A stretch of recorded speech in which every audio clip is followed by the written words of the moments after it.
اللہ کے نبی نے مسلمانوں کو نکاح کا حکم دیا ہے۔ نکاح کس سے کیا جائے، نکاح کرنے کے کیا فوائد ہیں اور نکاح کیوں ضروری ہے، یہ سب ہم آپ کو بتائیں گے آج اس ایپیسوڈ میں۔ السلام علیکم، میں ہوں محمد عثمان اور ہم آپ کو بتائیں گے نکاح کے فوائد احادیث کی روشنی میں۔ حضرت عبداللہ بن مسعود رضی اللہ عنہ سے منقول ہے، رسول اللہ صلی اللہ علیہ وآلہ وسلم نے فرمایا، اے جوان لوگوں، تم میں سے جو شخص نکاح کی طاقت رکھے وہ شادی کرے، کیونکہ یہ نظر کو زیادہ جھکا دینے والا اور شرمگاہ کو زیادہ محفوظ کر دینے والا ہے، اور جو شخص طاقت نہ رکھے تو وہ روزے رکھے، بلا شبہ روزہ اس کی شہوت کو کچل دے گا۔ ایسا ہی ایک بیان امام ترمذی سے بھی روایت ہے، فرماتے ہیں ہم نبی اکرم صلی اللہ علیہ وآلہ وسلم کے ساتھ نکلے، ہم نوجوان تھے، ہمارے پاس شادی وغیرہ جیسے امور میں سے کسی کے پاس قدرت نہ تھی، مطلب مال و زر نہ تھا۔ تو آپ صلی اللہ علیہ وآلہ وسلم نے فرمایا، اے نوجوانوں کی جماعت، تمہارے اوپر نکاح لازم ہے، کیونکہ یہ نگاہ کو نیچی کرنے والا ہے اور شرمگاہ کی حفاظت کرنے والا ہے، اور جو تم میں سے نکاح کی استطاعت نہ رکھتا ہو تو اس پر صوم کا اہتمام ڈھال ہے۔ صوم مطلب وہ روزے رکھے، کیونکہ روزہ اس کے لیے ڈھال ہے۔ جو شخص روزہ رکھتا ہے، طاقت اللہ میاں پیدا فرما دیتے ہیں، جس کی وجہ سے وہ برے کاموں سے بچ جاتا ہے۔ تو نوجوانوں، آپ میں سے جو تو نکاح کی استطاعت رکھتے ہیں وہ تو نکاح لازمی کریں، اور جو نکاح کی استطاعت نہیں رکھ پا رہے ان کے لیے لازم ہے کہ وہ روزے رکھیں، تاکہ وہ برے کاموں سے، زنا اور بدکاری سے بچ سکیں۔ تو یہ تو آپ اب جان گئے احادیث کی روشنی میں کہ نکاح کیوں ضروری ہے۔ اب نکاح کس سے کرنا چاہیے، پہلے تو میں آپ کو عورت کے بارے میں بتا دوں۔ اگر آپ مرد ہیں تو کس قسم کی عورت سے نکاح کرنا چاہیے۔ ابو داؤد سے روایت ہے کہ نبی اکرم صلی اللہ علیہ وآلہ وسلم نے ارشاد فرمایا، عورتوں سے نکاح 4 چیزوں کی بنا پر کیا جاتا ہے: ان کے مال کی وجہ سے، ان کے حسب و نسب کی وجہ سے، ان کی خوبصورتی کی بنا پر، اور ان کی دینداری کے سبب۔ تم دیندار عورت سے نکاح کر کے کامیاب بن جاؤ۔ تو حضور صلی اللہ علیہ وسلم نے دیندار عورت کو باقی تمام پہ فوقیت دی گئی، مال، خاندان اور خوبصورتی، اور چوتھے نمبر پہ دین۔ تو سب سے بہتر تو یہی ہے کہ آپ جب کسی عورت سے نکاح کرنے لگیں تو پہلے دیکھیں کہ وہ دین کے معاملے میں کیسی ہے۔ اگر وہ دین کے معاملے میں اچھی ہے تو آپ اس کو باقی خواتین کے اوپر ترجیح دیں۔ لیکن جب آپ دیکھ رہے ہوں کہ نکاح کس طرح کی عورت سے کیا جائے تو یہ 4 چیزیں آپ دیکھ سکتے ہیں، جس کی بنا پر حضور نے نکاح کا حکم دیا۔ پھر ایک دوسری حدیث میں ہے، یہ بھی ابن داؤد سے ہی ہے، رسول اللہ صلی اللہ علیہ وآلہ وسلم نے فرمایا، کیا تم نے شادی کر لی؟ میں نے کہا ہاں۔ آپ صلی اللہ علیہ وسلم نے فرمایا، کنواری سے یا غیر کنواری سے؟ میں نے کہا غیر کنواری سے، مطلب جو پہلے سے شادی شدہ ہو۔ آپ صلی اللہ علیہ وسلم نے فرمایا، کنواری سے کیوں نہیں کی؟ تم اس سے کھیلتے اور وہ تم سے کھیلتی۔ مطلب رسول اللہ صلی اللہ علیہ وآلہ وسلم نے فرمایا کہ اگر آپ کو 2 خواتین یا 2 سے زیادہ سے نکاح کرنے کی ایک وقت میں قدرت ہے، آپ نے ان میں سے کسی ایک خاتون کو نکاح کے لیے پسند کرنا ہے تو یہ بہتر ہے کہ آپ کنواری کو پسند۔ تو یہ تو تھا کہ اگر آپ مرد ہیں اور آپ نے نکاح کے لیے عورت کا انتخاب کرنا ہے تو آپ کو کس طرح کی عورت چاہیے۔ لیکن اگر کسی خاتون کا نکاح کرنا ہے اور اس کے لیے مرد کا انتخاب کرنا ہے تو اس بارے میں بھی حضور صلی اللہ علیہ وسلم نے ارشاد فرمایا ہے۔ یہ امام ترمذی سے روایت ہے، رسول اللہ صلی اللہ علیہ وآلہ وسلم نے فرمایا، تمہارے پاس جب کوئی ایسا شخص نکاح کا پیغام لے کر آئے جس کی دینداری اور اخلاق سے تم مطمئن ہو، مطلب وہ دیندار ہو اور اس کا اخلاق اچھا ہو. ان دو چیزوں سے اگر آپ مطمئن ہیں تو اس سے نکاح کر دیں. اگر ایسا نہیں کرو گے تو زمین میں فتنہ اور فساد برپا ہو. اب اس میں بڑی جو ہے گہری بات ہے جو کہ خاص کر کے ہمارے اس معاشرے میں قابل غور ہے کہ نکاح کے پیغام تو خواتین کے لیے آتے ہیں لیکن ہم لوگوں کی ترجیح شاید ہٹ گئی ہے اس سے کہ اخلاق کو بھی نہیں دیکھا جاتا اور دینداری کو بھی نہیں دیکھا جاتا. سب سے پہلے دیکھا جاتا ہے کہ مال و زر کتنا، جبکہ حضور صلی اللہ علیہ وسلم کے حکم کے مطابق تو مال و زر کا یہاں پہ بتایا ہی نہیں گیا. یہاں تو سب سے پہلی چیز دینداری ہے اور دوسری چیز جو ہے وہ اخلاق ہے، اور ان دو چیزوں کو ہی دیکھنا لوگوں نے چھوڑ دیا ہے. سب سے پہلے دیکھتے ہیں کہ مرد کے پاس مال و زر کتنا ہے، اور اس کے ساتھ ہی حضور صلی اللہ علیہ وسلم نے حکم بھی فرما دیا کہ اگر تم ایسا نہیں کرو گے، جیسا کہ آج کل آپ دیکھ رہے ہیں کہ ایسا نہیں ہو رہا، اگر تم ایسا نہیں کرو گے تو زمین میں فتنہ و فساد برپا ہوگا. جیسا کہ ہے ان چیزوں کو لوگوں نے بھلا دیا ہے اور فتنہ و فساد اس ٹائم عروج پہ ہے. لوگوں کے گھر بیٹیاں بیٹھی رہتی ہیں اور رشتے اچھے آنے کے باوجود صرف اس لیے بیٹیوں کو بٹھائے رکھتے ہیں کہ جب تک کوئی مال و دولت والا آدمی آ کے ان کا ہاتھ نہ مانگ لے تب تک بیٹی کا نکاح ہی نہیں کرتے، اور پھر کہتے رہتے ہیں جی اچھا رشتہ ہی نہیں مل رہا، اچھا رشتہ ہی نہیں مل رہا. تو اچھے رشتے کی پہچان کیا ہے؟ اچھے رشتے کی پہچان مال نہیں، اچھے رشتے کی پہچان دین اور اخلاق. لوگوں نے عرض کیا اللہ کے رسول صلی اللہ علیہ وسلم اگر اس میں کچھ ہو، مطلب کوئی اس میں برائی ہو، آپ نے 3 بار یہی فرمایا جب تمہارے پاس کوئی ایسا شخص ہے جس کی دینداری اور اخلاق تو تم مطمئن ہو تو اس سے نکاح کرو. مطلب جو شخص دیندار ہے اس کے بیچ میں برائی تو ویسے ہی نہیں ہوگی.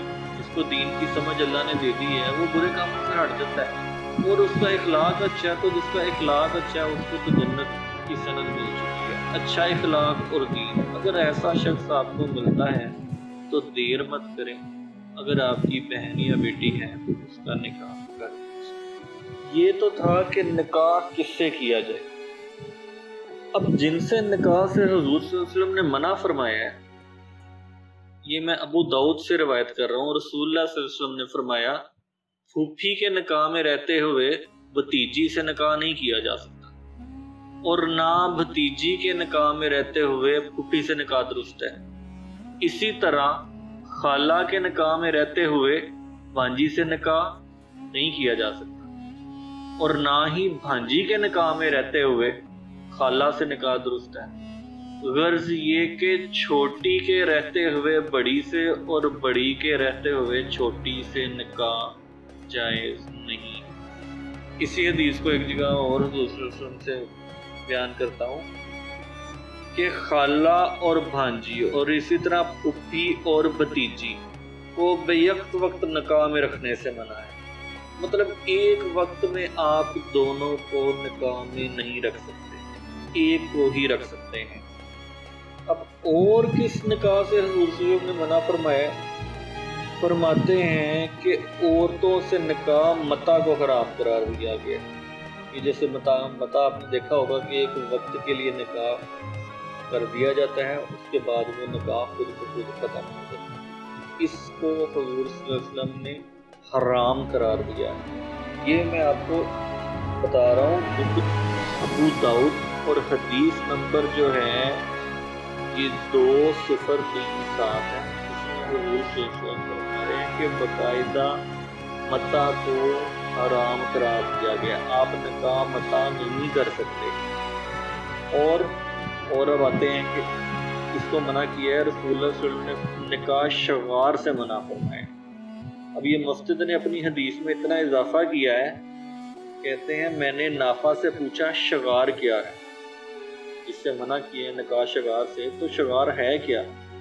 انہوں نے کہا آدمی کسی کی بیٹی سے نکاح بغیر مہر کے کرے کہ میں نے اس کو مہر نہیں دینا، اور اپنی بیٹی کا نکاح اس سے بغیر مہر کے کر دے، اسی طرح کسی کی بہن سے بغیر مہر کے نکاح کر دے اور اپنی بہن کا نکاح اس سے بغیر مہر کے کر دے۔ مطلب اگر آپ کو پاکستانی الفاظ میں سمجھاؤں تو جسے کہتے ہیں کہ وٹا سٹا کی شادی، اب وٹا سٹا کی شادی تک تو ٹھیک ہے، لیکن وٹا سٹا کی شادی میں آپ اس کا مہر جو عورت کا حق ہے اس کو بھی وٹا سٹا کر دیتے ہیں کہ میں نے تیری بہن سے شادی کر لی، میں تیری بہن کو حق مہر نہیں ادا کروں گا، تو میری بہن کو حق مہر نہیں ادا کرنا۔ تو یہ حضور صلی اللہ علیہ وسلم نے اس سے منع فرمایا، اس لیے جس سے حضور صلی اللہ علیہ وسلم نے منع فرمایا بہتر ہے، اور یہ حکم ہے کہ آپ اس سے منع رہیں۔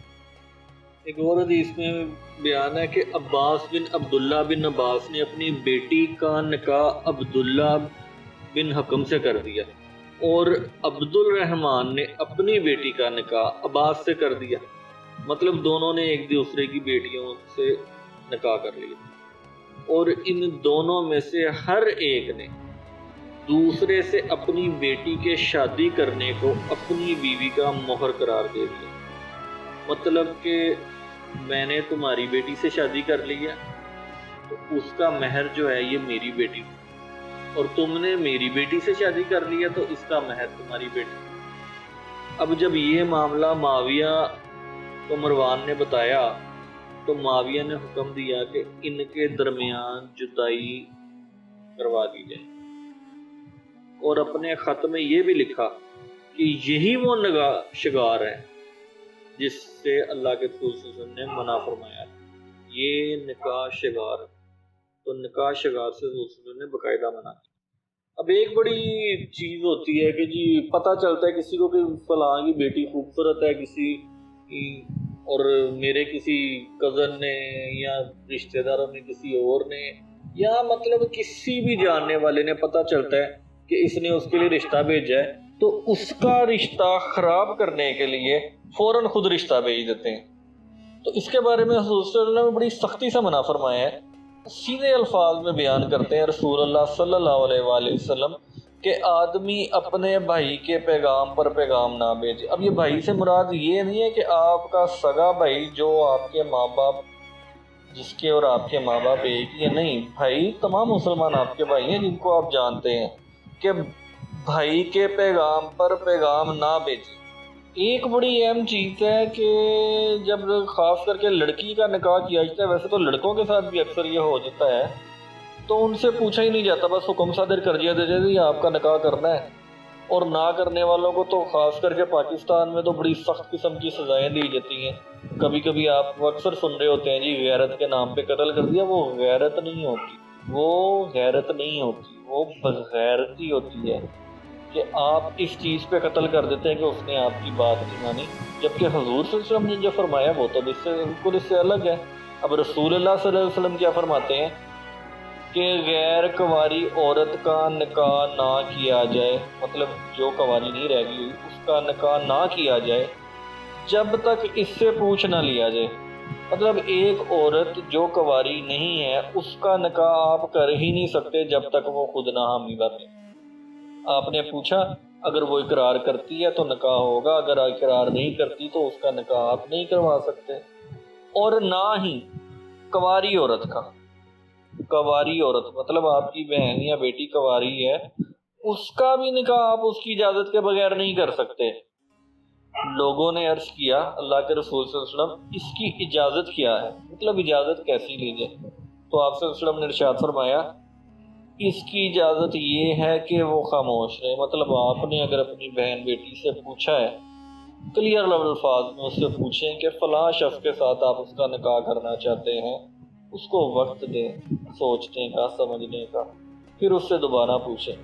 اگر تو وہ آپ کو اقرار کرتی ہے تو بھی ٹھیک ہے، انکار کرتی ہے تو آپ مت کریں، اور اگر وہ خاموش رہتی ہے تو اس کو اقرار ہی تصور کیا جائے گا۔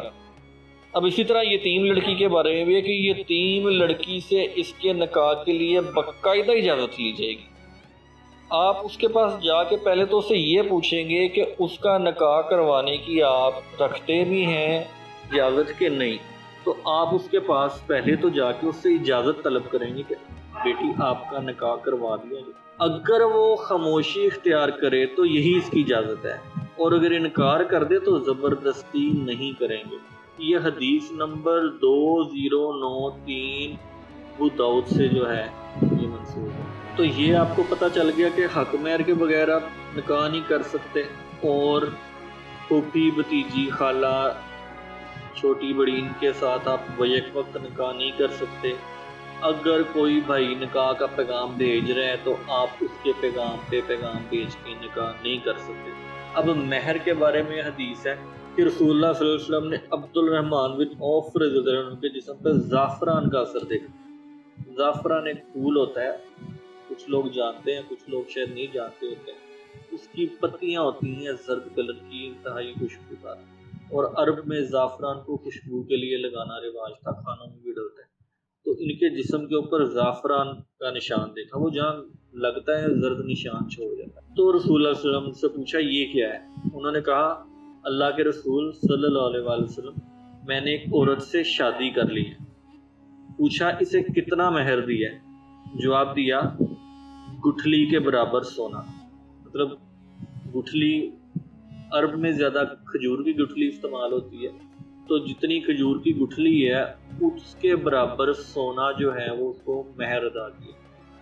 تو رسول اللہ صلی اللہ علیہ وسلم نے فرمایا ولیمہ کرو، مطلب نکاح کر لیا، مہر ادا کر لیا، ولیمہ کرو، چاہے ایک بکری سے ہی کیوں نہ ہو۔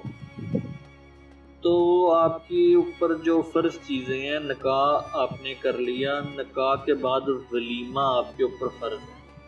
ہمارے یہاں ویسے عام طور پہ برات کا کھانا پتہ نہیں کیوں لوگوں نے فرض کر دیا، وہ فرض نہیں ہے، ولیمہ فرض ہے کہ جب آپ نے نکاح کیا ہے تو ولیمہ اس کے بعد لازم کرنا ہے۔ رسول اللہ صلی اللہ علیہ وسلم نے باقاعدہ اس کا حکم فرمایا۔ تو دوستو بہن بھائیو، یہ تو تھے نکاح کے مسائل، بیان کرنے کو بہت سی حدیث اور بھی ہیں۔ اگر آپ کو کسی قسم کا کوئی سوال اس بارے میں جاننا ہو، آپ نیچے کمنٹ میں کمنٹ کر کے مجھ سے پوچھ سکتے ہیں، آپ کو انشاءاللہ حدیث کی روشنی میں اس کا جواب تلاش کر کے دیا جائے گا۔ امید کرتے ہیں اللہ ہمیں اس کے رسول سے سن کے اور اللہ کے حکم کے مطابق زندگی گزارنے اور نکاح کرنے کی توفیق عطا فرمائے۔